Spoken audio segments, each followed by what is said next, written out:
So I chose to use this Herculiner product I got from Lowe's.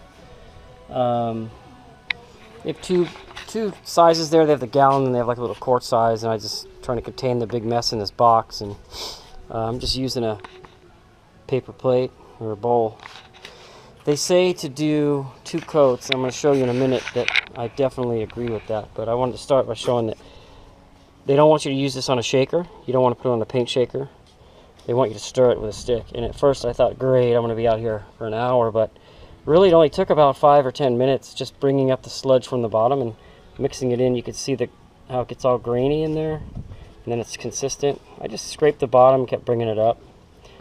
So that was easy, doing that. And now for the second coat deal.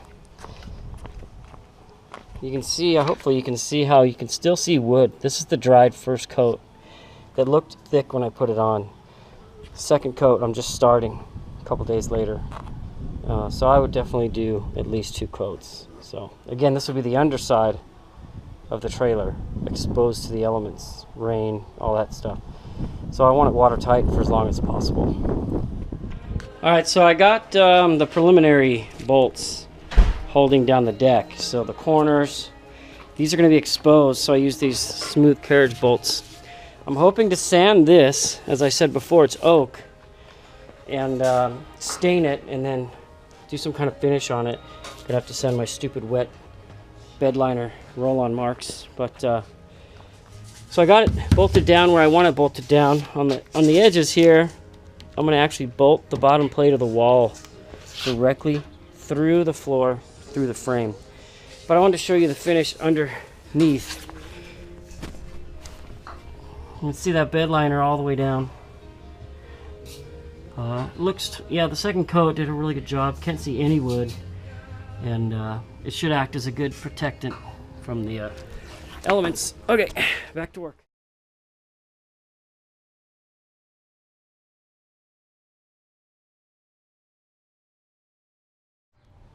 Okay, good morning everybody. It is Friday, the day after Thanksgiving.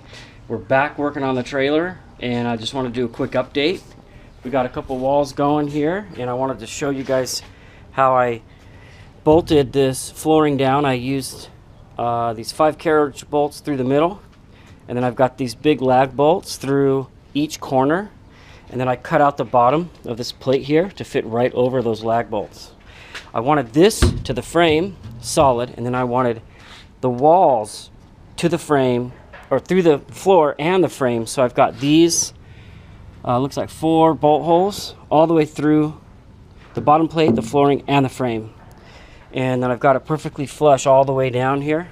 So if I run some trim, maybe just cover the bottom so water stays out of those cracks. So we're gonna try to get a lot done today, right buddy? Yeah. He's my wall holder, doing a good job. So that's how we're gonna bolt the camper to the trailer through the bottom plate, so it is solid. Okay, so here we go. Got the bolts going in. What you doing? I'm gonna heal with you. Is it going together? Yeah. Okay, you want to try that one? Try this one? Yeah, sure. Okay, can you hold up? Yeah. Actually, I'll try this one.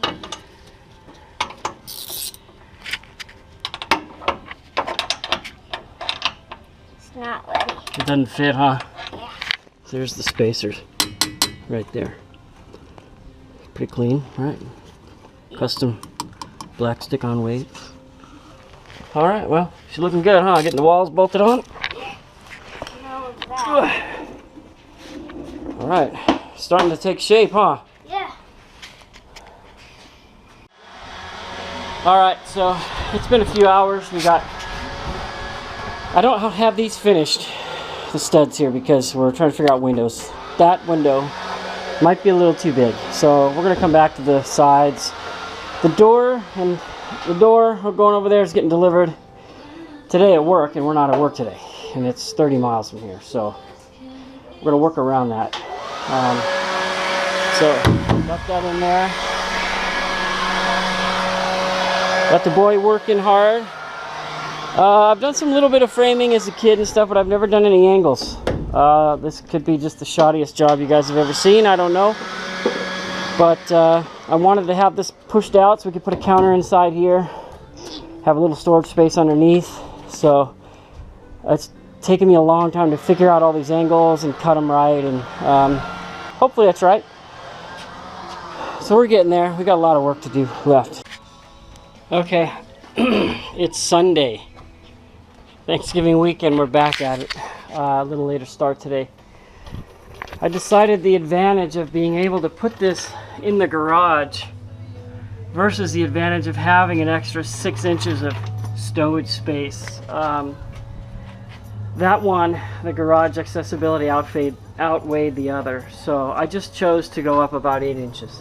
I didn't want the flat design, number one. Number two, I wanted a little more extra space in there to put a shelf at the regular roof level there, to put bedding and stuff like that up there. So I went ahead and built these little extension deals, and then they're all glued in, and then I have them screwed in from the bottom while I was holding them with a massive clamp like this.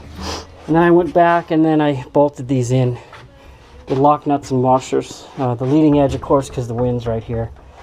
And then all right, it's Sunday evening. It's getting dark. Gotta call it quits.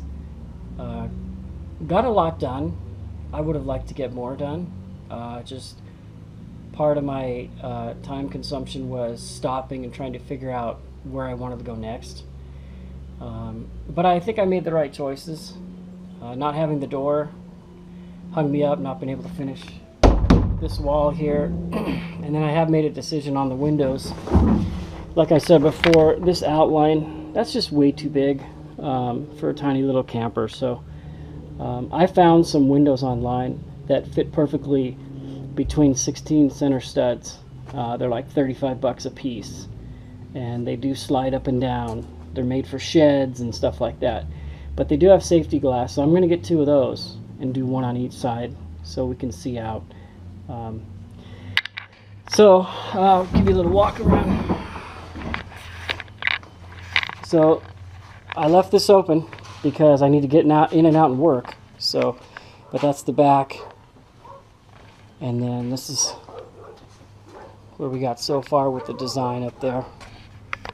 And then I just started putting in the roof joists up there. And I wasn't sure if I was going to use the little 2x2s or 2x3s, but I went with the 2x2s.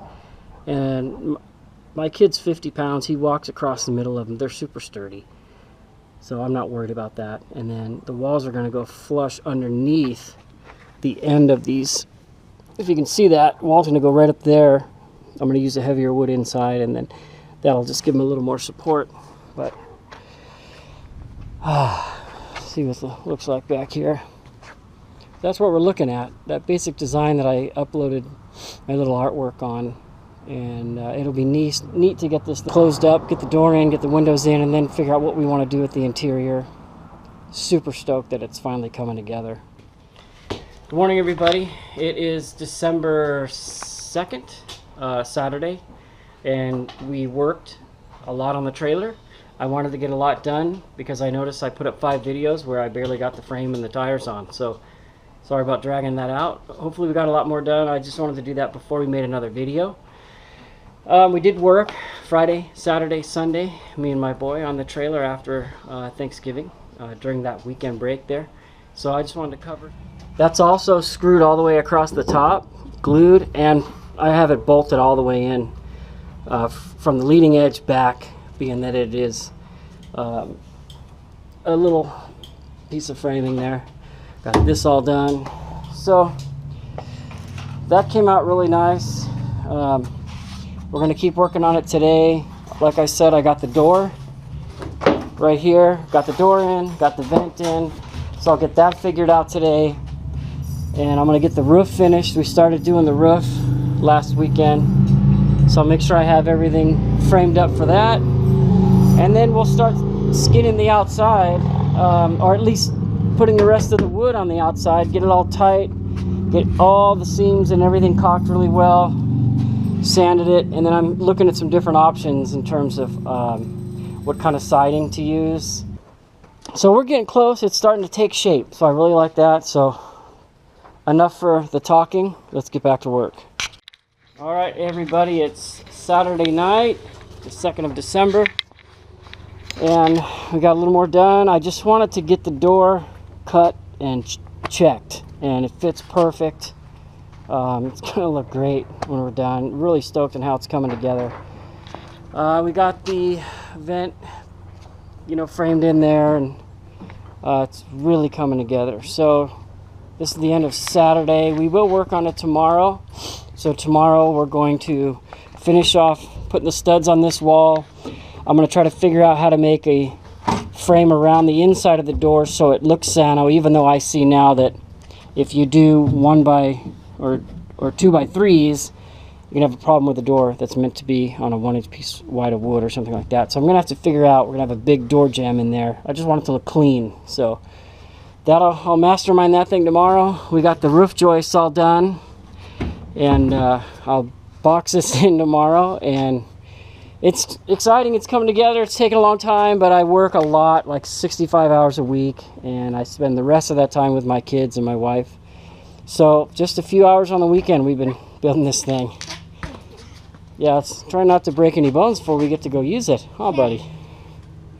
What's your favorite part? Basically the door. The door? It's cool, huh?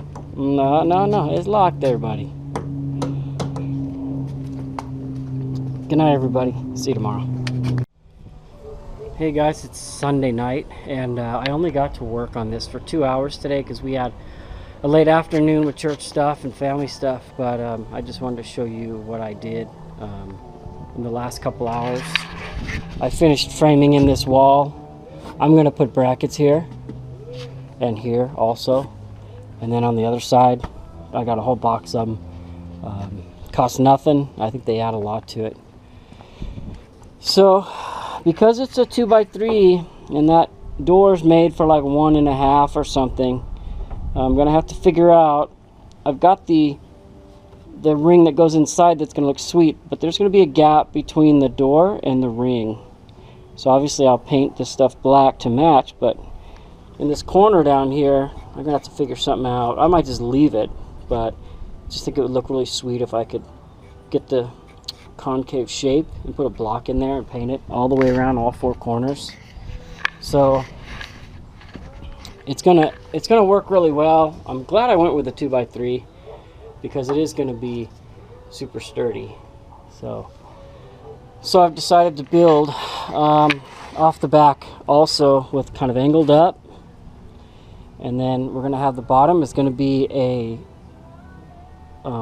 rack for firewood and stuff, a box you can open, and the top will have a shelf here that will be exposed inside for shelving, and I'm gonna put the AC somewhere back here, probably centered, I guess. The little AC unit, I don't want it in the front. I see a lot of guys put it in the front with the rear end going forward, but I think you get a lot of you know, bugs and garbage and stuff, and plus it looks ugly. So I'm gonna frame it in, box it in, put it in here, and have a little door to open when we run it to allow it to suck the air in.